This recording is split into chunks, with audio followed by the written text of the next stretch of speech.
Good evening friends. BS गुरु education की तरफ से मैं भूपेंद्र सिंह आपके लिए लेकर आया हूँ 10 दिसंबर के करंट अफेयर्स।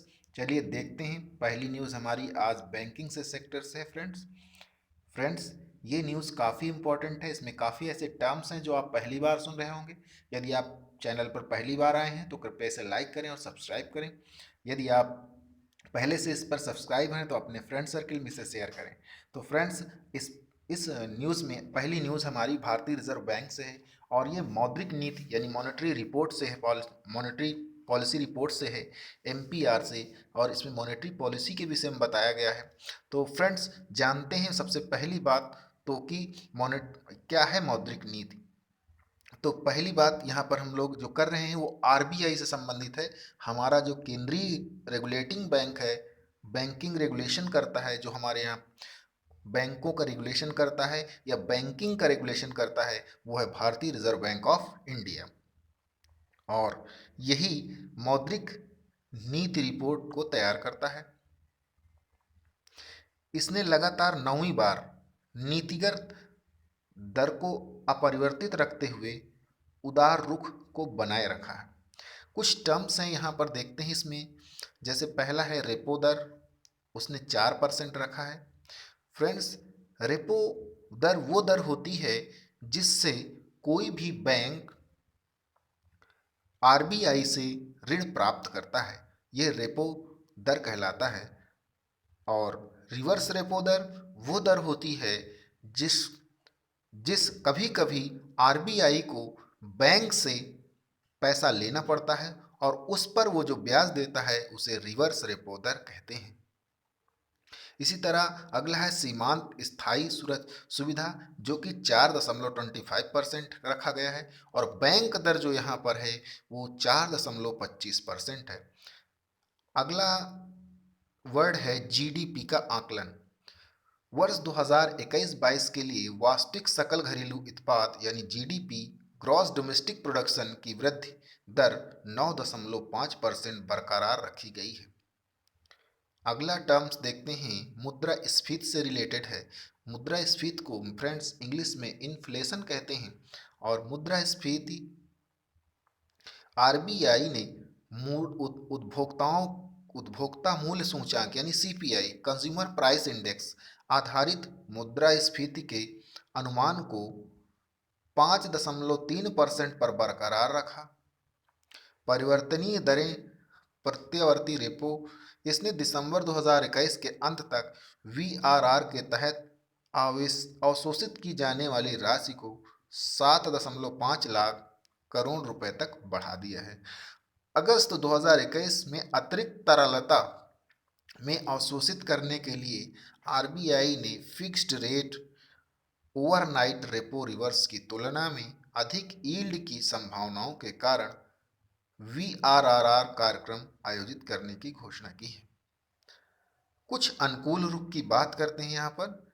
आरबीआई आरबीआई ने अर्थव्यवस्था में स्थायी सुधार होने तक एक उदार रुख जारी रखने का फैसला लिया है। एक उदार रुख का अर्थ है एमपीसी यानी मॉनेटरी पॉलिसी कमेटी या समिति या तो दरों को कम करने या उन्हें अपरिवर्तित रखने का निर्णय ले सकती है। यानी फ्रेंड्स, जब दरों को या तो अपरिवर्तित रखा जाए या दरों को कम किया जाए तो यह उदार नीति कहलाती है। देखते हैं महत्व, इसका महत्व क्या है।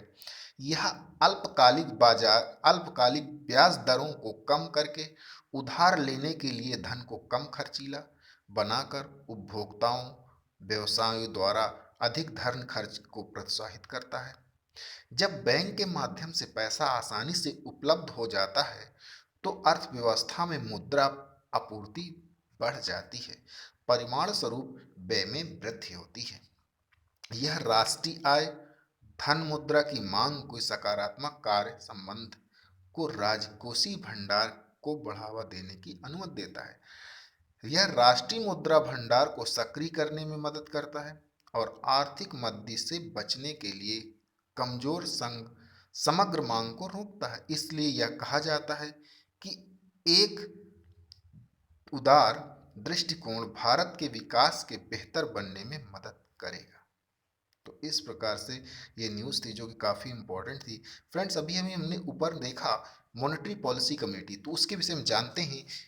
हिंदी में उसे मौद्रिक नीति रिपोर्ट कहते हैं और या मौद्रिक नीति समिति कहते हैं उसे। तो उसके विषय में थोड़ा सा जानकारी लेते हैं। तो मौद्रिक नीति रिपोर्ट को आरबीआई की एमपीसी यानी मॉनेटरी पॉलिसी कमेटी प्रकाशित करती है और एमपीसी विकास के उद्देश्य को ध्यान में रखते हुए स्थित बनाए रखने के लिए आरबीआई अधिनियम 1934 के तहत एक वैधानिक संस्थागत ढांचा है। एमपीसी 4% की मुद्रास्फीति लक्ष्य को प्राप्त करने के लिए आवश्यक नीति ब्याज दरों जैसे कि रेपो दर निर्धारित करती है, जिसमें दोनों तरफ 2% अंक होते हैं। यानी अगर मॉनेटरी पॉलिसी यहाँ पर देखा जाए तो 4% को बीच में रखते हुए 2 प्लस और 2 माइनस 2 प्लस और 2 माइनस की रेट रखती है। तो इस प्रकार से आरबीआई के गवर्नर एमपीसी का पदेन अध्यक्ष होता है। प्रमुख शब्दावलियां हैं कुछ ऐसे, अभी मैंने बताया कि रेपो और रिवर्स रेपो दर के विषय में। तो रेपो दर वह दर है जिस पर किसी देश का केंद्रीय बैंक, भारत के मामले में भारतीय रिजर्व बैंक, किसी भी तरह की धनराशि की कमी होने पर वाणिज्यिक बैंक, जैसा कि मैंने बताया कि जो आरबीआई है वो बैंकों को धन देता है ऋण पर। इस प्रक्रिया में केंद्रीय बैंक प्रतिभूति खरीदता है। और रिवर्स रेपो दर वह दर है जिस पर आरबीआई देश के भीतर वाणिज्यिक बैंकों से धन उधार लेता है। ये बातें मैंने अभी आपको बताई हैं। तो फ्रेंड्स, ये है रेपो और रिवर्स रेपो। आगे चलते हैं। अगली न्यूज़ है हमारी आवास एवं शहरी मंत्रालय यानी MOHUA, इलेक्ट्रॉनिक्स एवं सूचना प्रौद्योगिकी मंत्रालय मेटवाई ने प्रधानमंत्री स्ट्रीट वेंडर आत्मनिर्भर निधि योजना के तहत मैं भी डिजिटल 3.0 अभियान की शुरुआत की है। मैं भी डिजिटल 3.0 यह स्ट्रीट वेंडर यानी जो गलियों में दुकान लगाते हैं, ठेला चलाने वाले हैं, उनके लिए डिजिटल ऑनबोर्डिंग एंड ट्रेडिंग हेतु एक विशेष अभियान। इसका उद्देश्य उन स्ट्रीट वेंडर को डिजिटल रूप में शामिल करना है जिन्हें पहले ही प्रधानमंत्री स्वनिधि योजना के तहत ऋण प्रदान किया जा चुका है। इसके तहत ऋण देने वाली संस्था को संवितरण के समय एक स्थायी QR कोड यानी एकीकृत भुगतान इंटरफेस यानी UPI ID जारी करने और डिजिटल लेन देन के संचालन में लाभार्थी को प्रशिक्षित करने का निर्देश दिया गया।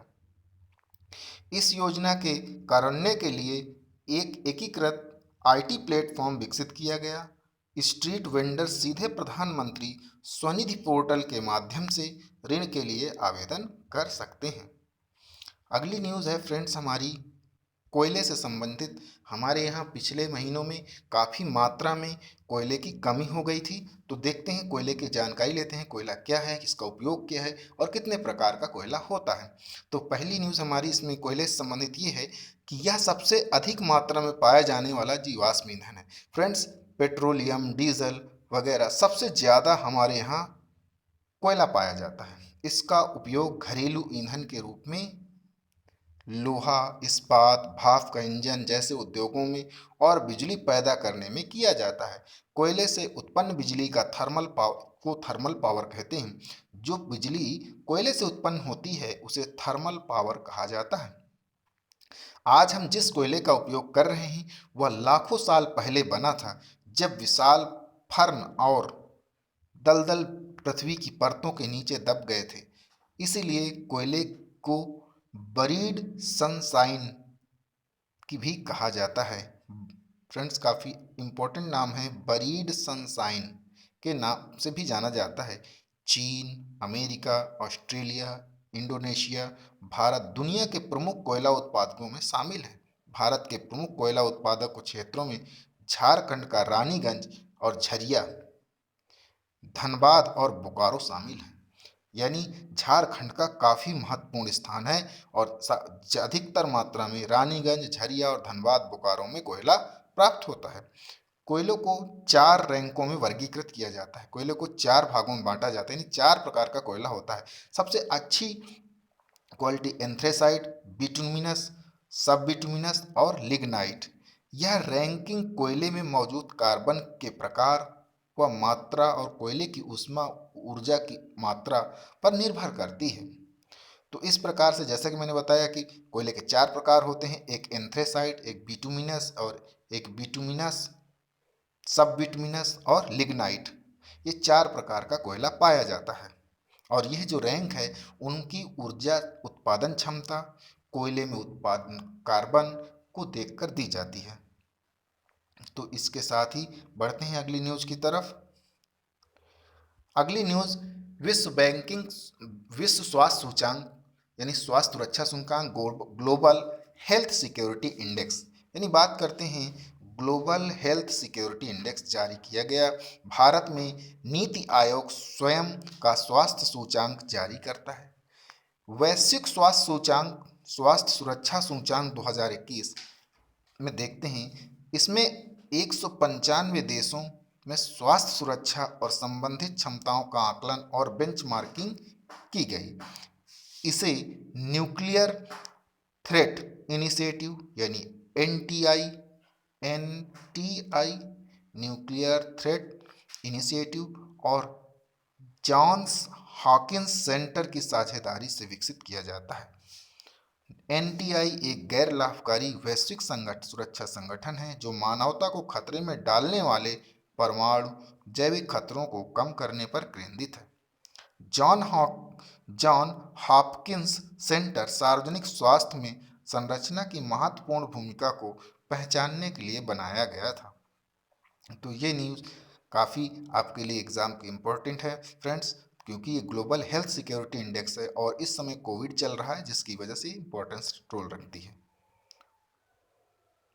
और भारत की देखते हैं स्वास्थ्य स्थिति क्या है। भारत की स्वास्थ्य क्षेत्र की स्थिति है, भारत पर्याप्त सुविधाओं का अभाव है भारत में। वर्ष 2009 में राजस्थान, महाराष्ट्र, तमिलनाडु, अन्य राज्यों में देखे जा रहे इन्फ्लुएंजा H1N1 प्रकोप ने रोग की पहचान, लक्षणों के बारे में जागरूकता और क्वारंटाइन की आवश्यकता को रेखांकित किया। कोविड-19 महामारी ने स्वयं भारत की स्वास्थ्य प्रणाली की नींव हिला दिया। कम व्यय, भारत में सरकार द्वारा स्वास्थ्य के क्षेत्र में किए जाने वाले व्यय सकल घरेलू उत्पाद यानी जीडीपी का मात्र 1.35% है। जीडीपी का 1.35%, जो एक मध्यम आय वाले देश के लिए काफी कम है। स्वास्थ्य पेशेवरों की उपलब्धता, मौजूद आंकड़ों की माने तो देश की वर्तमान जनसंख्या 135 करोड़ के अनुरूप प्रत्येक 1445 भारतीयों पर एक डॉक्टर मौजूद है, जो स्वास्थ्य संगठन द्वारा प्रस्तावित 1000 लोगों के लिए एक डॉक्टर के निर्धारित मानदंड से कम है। तो इस प्रकार से हमारे यहाँ की स्वास्थ्य सुविधाओं की स्थिति काफ़ी खराब है। तो ये आंकड़े आपके यूपीएससी एग्जाम के लिए काफ़ी इंपॉर्टेंस हो जा सकते हैं, क्योंकि अभी मेंस आने वाले हैं और मेंस में भी काफ़ी इंपॉर्टेंस रखते हैं।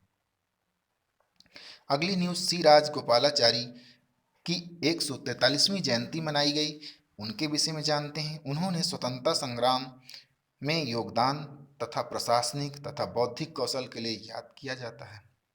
चक्रवर्ती गोपालाचारी यानी राजा जी के नाम से मशहूर चक्रवर्ती राजा गोपालाचारी का जन्म 10 दिसंबर 1878 को हुआ था। उन्होंने मद्रास, अब चेन्नई में प्रेसिडेंसी कॉलेज से कानून की पढ़ाई की और वर्ष 1900 में सेलम में अपनी प्रैक्टिस शुरू की और वर्ष 1916 में उन्होंने तमिलनाडु साइंटिफिक टर्म सोसाइटी का गठन किया। यह एक ऐसा संगठन है जिसमें रसायन विज्ञान, गणित, खगोलीय विज्ञान और जीव विज्ञान के वैज्ञानिक शब्दों का सरल तमिल शब्दों में अनुवाद किया जाता है। वह वर्ष 1917 में सलेम की नगर पालिका के अध्यक्ष बने और वहां 2 वर्ष तक सेवा की। वर्ष 1955 में उन्हें भारत के सर्वोच्च नागरिक पुरस्कार भारत रत्न से सम्मानित किया गया। देखते हैं उनकी स्वतंत्रता में क्या भूमिका थी। असहयोग आंदोलन वह महात्मा गांधी से पहली बार वर्ष 1919 में मद्रास यानी अब चेन्नई में मिले और गांधी जी के असहयोग आंदोलन में 1920 में भाग लिया। वह 1920 में उन्हें वेल्लोर में 2 साल की जेल हो गई। वहाँ जेल से रिहा होने के बाद उन्होंने गांधी जी के हिंदू मुसलमान सद्भाव और अस्पृश्यता के उन्मूलन के सिद्धांत को बढ़ावा देने के लिए अपना आश्रम खोला। वे खादी के भी समर्थक थे। वाक वायकॉम वायकॉम सत्याग्रह, ये भी काफ़ी इंपॉर्टेंट न्यूज़ है। वायकॉम सत्याग्रह, वे अस्पृश्यता के खिलाफ वायकॉम सत्याग्रह में भी शामिल थे।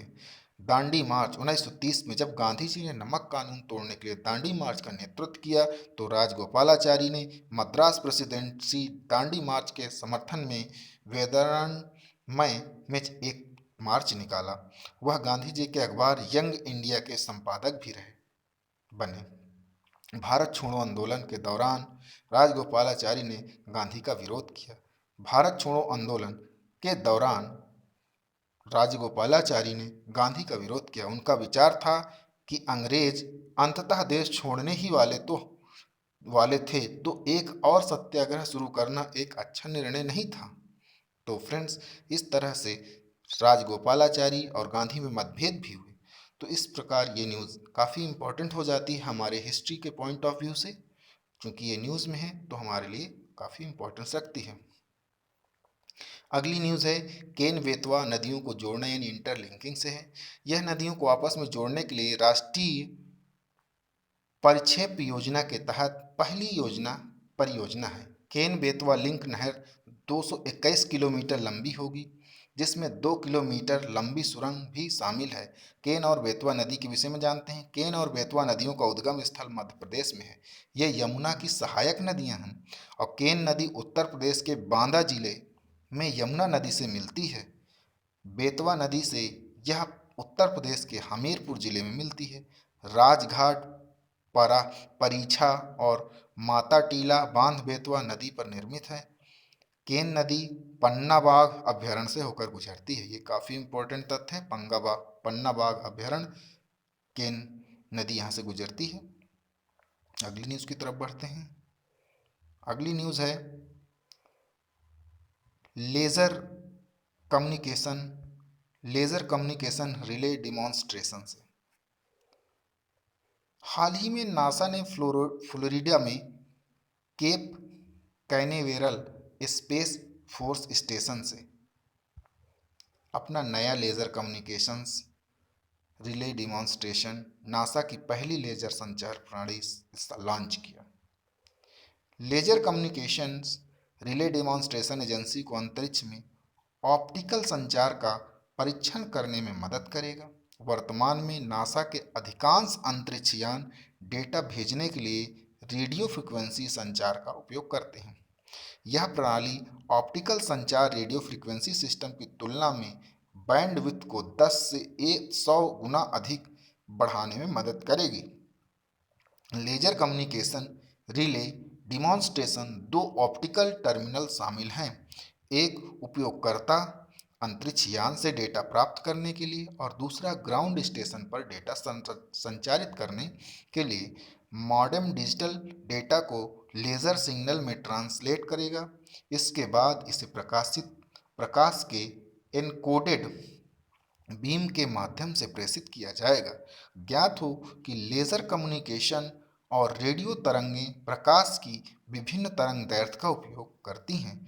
लेज़र अवरक्त प्रकाश का उपयोग करता है और रेडियो तरंगों की तुलना में इनका तरंग दैर्ध्य कम होता है। इससे कम समय में अधिक डेटा ट्रांसफ़र करने में मदद मिलती है।